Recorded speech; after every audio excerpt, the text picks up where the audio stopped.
Hello, and welcome to the History of Philosophy in India by Janardhan Ganeri and Peter Adamson, brought to you with the support of the King's College London Philosophy Department and the LMU in Munich, online at www.historyofphilosophy.net. Today's episode, Suffering and Smiling, the Buddha. The first step is admitting you have a problem. This advice is famously aimed at those who may be suffering from addiction, but according to the Buddha, it applies to us all. His teaching centers on the Four Noble Truths, and the first of these is that all of us have a problem so pervasive and so difficult to escape that we usually fail to perceive it as a problem at all. The problem is that we are alive, and life is suffering. That's the bad news. And here's the worst news: death is no escape. For in keeping with the doctrine of rebirth and karmic retribution, death will free us from only our current portion of suffering and deliver us directly to another. How can we possibly free ourselves from this predicament? Only by attaining a better understanding of that predicament, which includes coming to understand that we have no selves that need to be set free in the first place. With this teaching, the Buddha signaled his disagreement with the Brahmanic tradition represented by the Upanishads, which made Atman, the self, a central preoccupation. But then the Buddha was no Brahmin. According to the elaborate legend of his former lives and final incarnation, he chose to be born into the Kshatriya class, as a royal prince. After his mother dreamed of a white elephant which entered into the side of her body, she conceived the child who would become the Buddha. When he was born, he could already speak and walk. His first deed was to take 7 steps and proclaim that life is full of sorrow and that he had come after innumerable life cycles to help free both gods and men from this misery. Despite this precocious declaration, he would spend his youth and early adulthood oblivious of his mission. He grew up in comfort and luxury before he was set on the path to enlightenment when, as a young man, he ventured forth from the palace and was confronted for the first time by the elderly, the sick, and the dead. He retreated to the forest and took up the extreme ascetic practices associated with the Ajivakas, only to find them ineffective. Rejecting this path, the Buddha sat beneath a tree and began to meditate. When enlightenment came, he did not keep his newly found wisdom to himself, but gathered students to him, the first Buddhists, and certainly not the last. These details, and far more besides, are contained in the earliest writings about the Buddha and his teachings, sometimes called the Pali Canon because they were written in the Pali language. As with the Upanishads and other ancient Indian texts, we're dealing with an originally oral tradition here, which was set down in writing only centuries after the Buddha's lifetime, which was probably in the 5th century BC. His sayings and conversations are collected in the works called Nikayas, which are, in turn, only one of 3 bodies of early Buddhist literature, known as the Tripitaka, or 3 baskets. The other 2 baskets are the Vinaya Pitaka, which give instructions for Buddhist monks, and the most philosophical of the texts, the Abhidharma, or higher teaching. The Pali Canon is the most obvious source for early Buddhist religion and philosophy, but not the only one. For instance, we also have biographies of the Buddha written in Chinese from the 2nd to 4th centuries AD. Nor should we overlook the importance of architectural and iconographical material, notably the ancient burial mounds called stupas, surrounded by decorative railings and statues. Probably, though, you don't need an archaeologist's help to conjure up an image of the Buddha, sitting cross-legged, eyes half shut, smiling beatifically. And you might wonder, what's with the smiling? Why look so serene when your message to humankind is that life consists of suffering?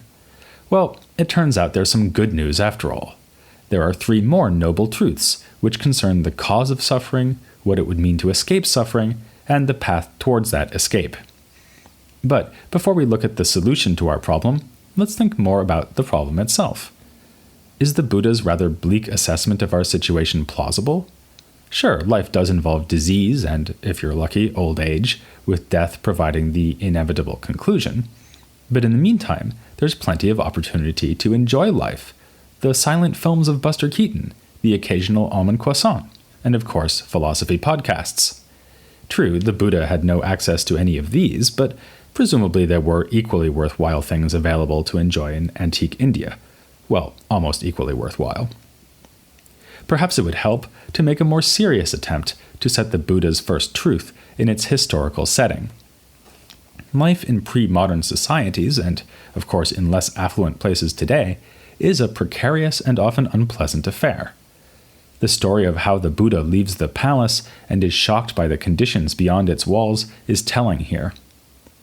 Nor should we forget that other spiritual and philosophical movements of his time were taking a rather pessimistic attitude towards life on earth.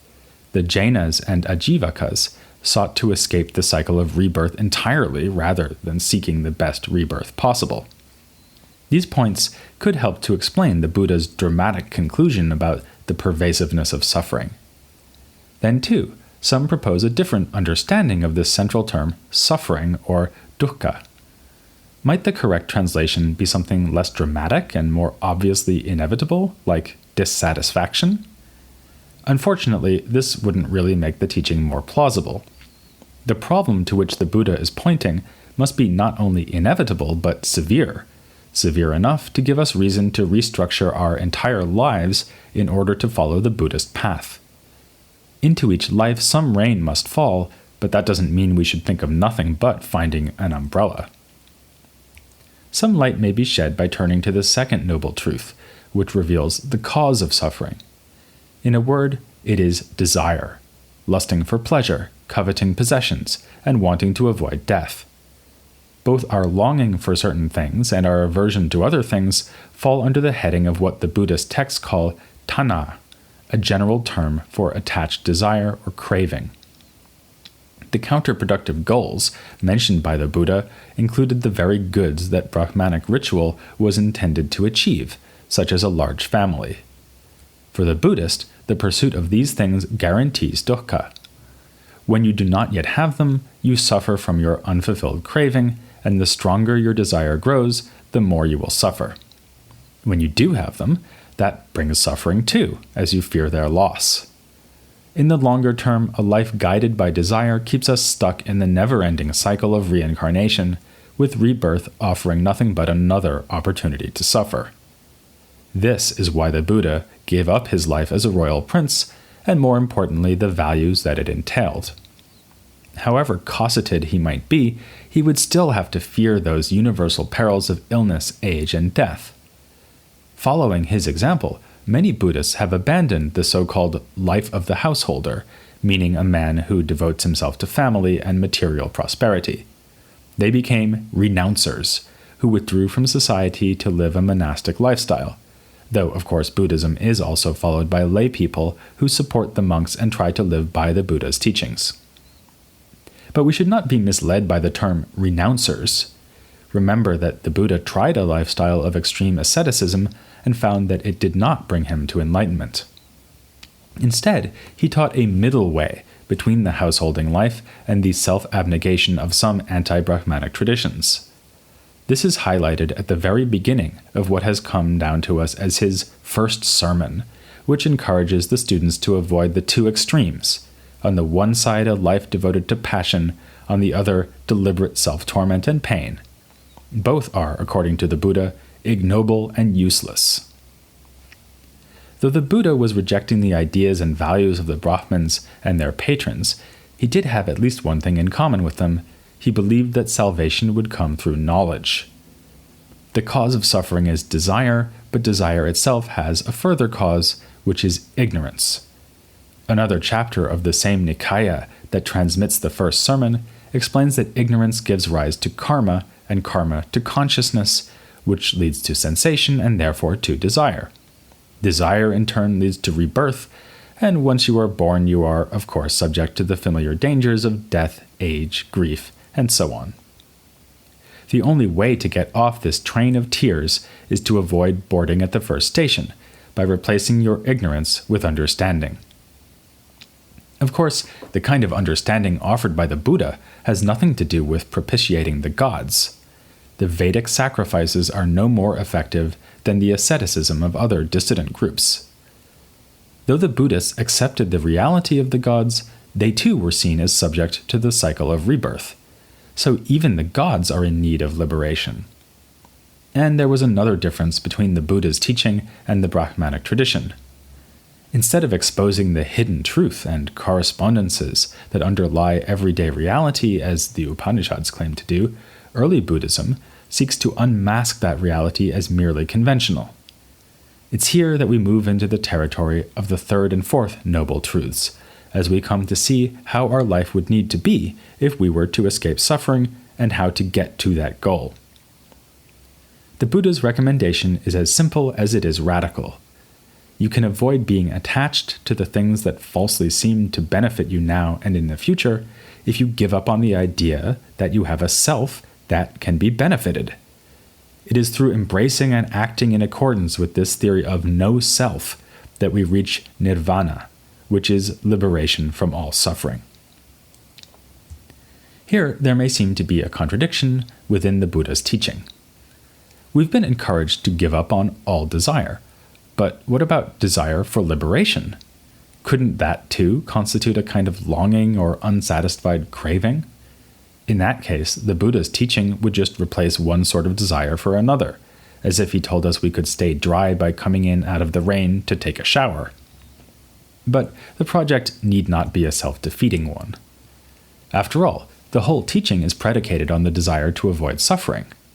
When we learn that suffering comes from cravings and fears, our initial desire to avoid suffering should be transformed into a more useful desire. We should desire to lose all desire.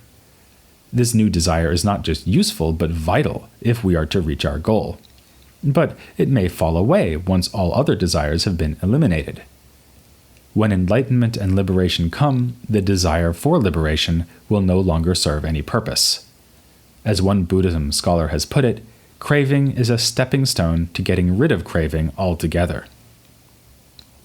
Still, it looks like there is at least one other desire of which the Buddha would approve, namely the desire to eliminate or annihilate ourselves.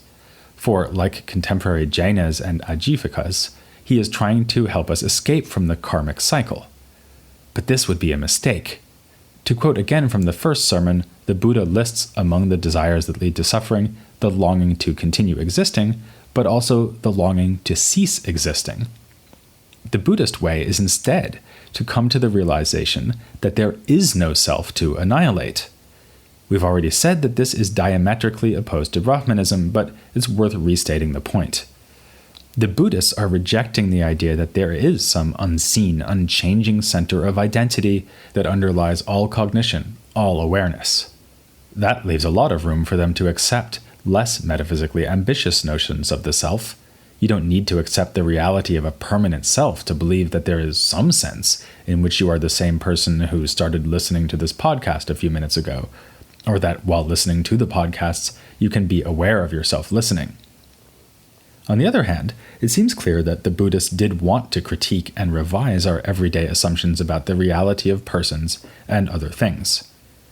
One classic text on the issue appears in the Milinda Panya, an early Buddhist text which depicts a sage called Nagasena in conversation with the Hellenistic king Menander, who ruled Bactria in the 2nd century BC. Though the setting is reminiscent of the Upanishads, the doctrine is not. At one point in the discussion, Nagasena tries to persuade the king that the familiar objects around us are considered to be whole substances only by convention. His example is a chariot. There is nothing more to it than its parts, the axle, the yoke, the wheels, the reins, and so on.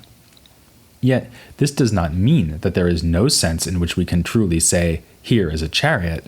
It just means that the word chariot is a conventional one, a term we find convenient to apply to the whole aggregate of parts.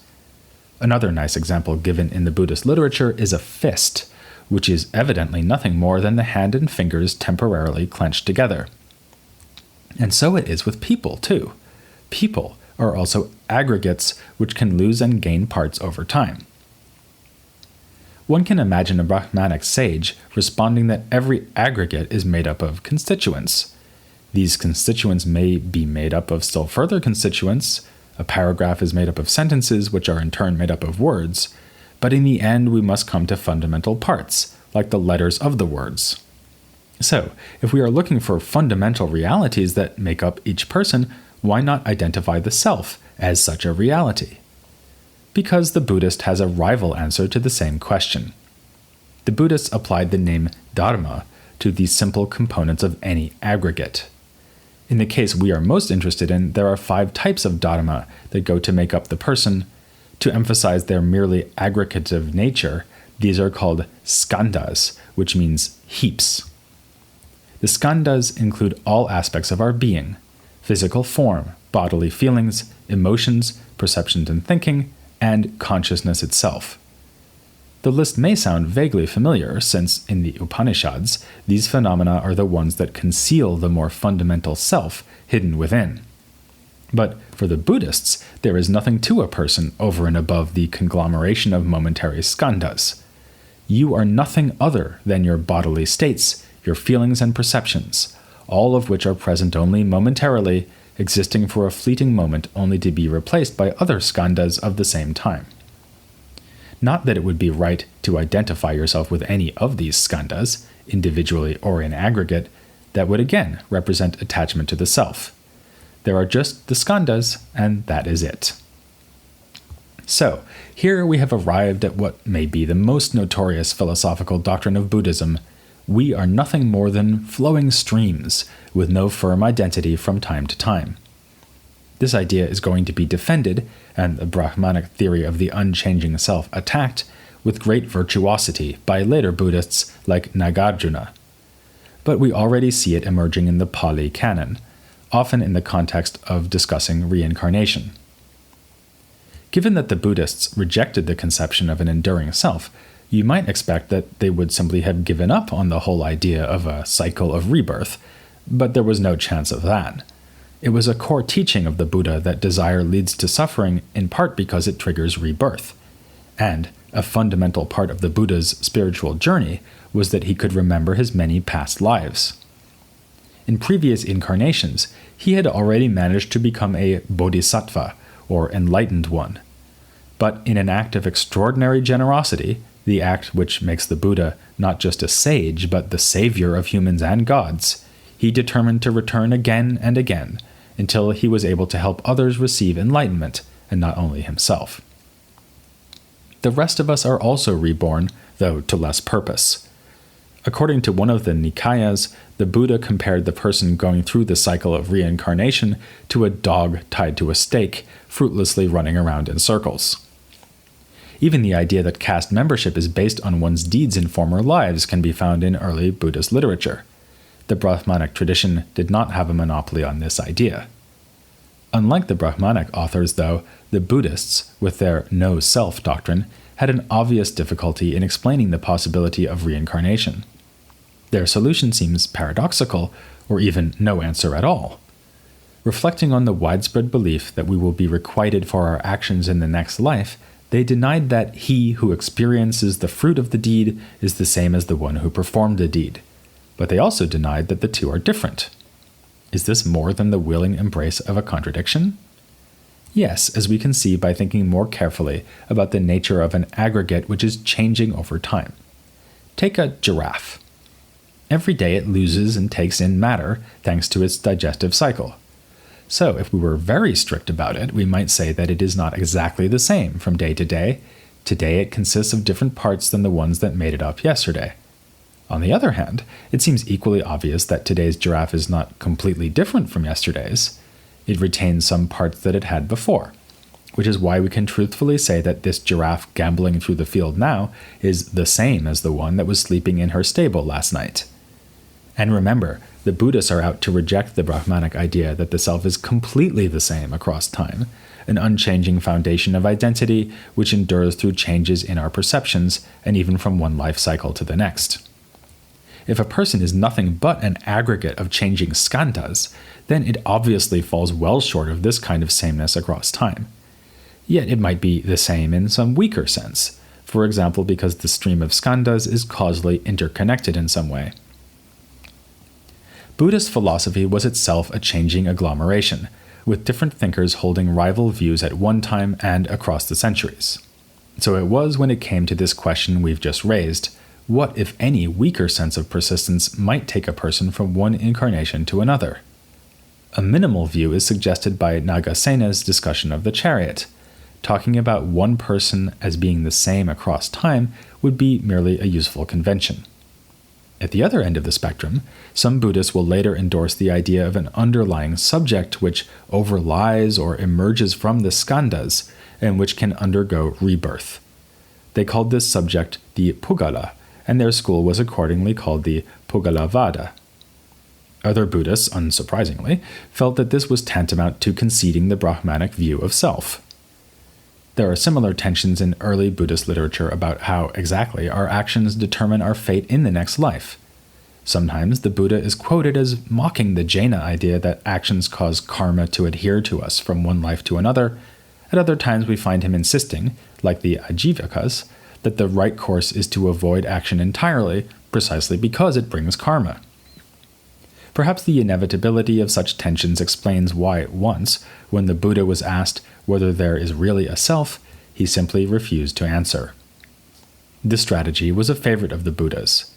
Like many great thinkers, he had not only innovative and original proposals to make, touching on questions in metaphysics, epistemology, and ethics, he also had an interesting view about the status of these very proposals. This is what we'll be discussing next time, as we look at the philosophical method of early Buddhism and find out that the sound of silence can speak louder than words. Here on The History of Philosophy in India.